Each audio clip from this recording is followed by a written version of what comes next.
The tri-state area has been in a drought for months now. Local farmers had record low numbers in their yields.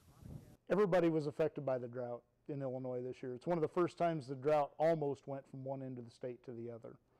And so everybody was in the same boat everywhere, and no water, and it's been talked about a lot at statewide meetings.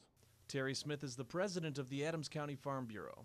He says some of his yields dipped down into the single digits. I had yields that were single digit in fields that should be approaching 200 bushel an acre. We had single digit yields.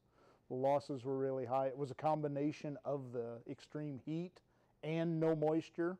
Mark Fuchs with the National Weather Service in St. Louis says in order for the area to get out of this drought, they will need to see some consistent rainfall.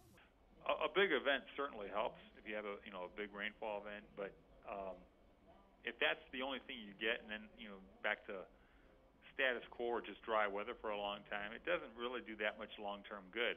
What you really need is a pattern shift. In case the weather pattern stays the same, Smith plans to plant the seeds as early as possible. He says he had to plant early last year to prepare for the current drought. As soon as the ground will let me, the very end of March, first part of April, if the ground conditions allow.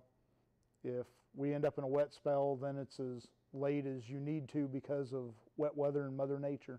The National Weather Service came out with its 90-day forecast for the area. Fuchs says the forecast shows a possibility for slightly above average precipitation in the near future. This could possibly pull the area out of its dry spell. Jeff Mondlock, KHQA News, Adams County.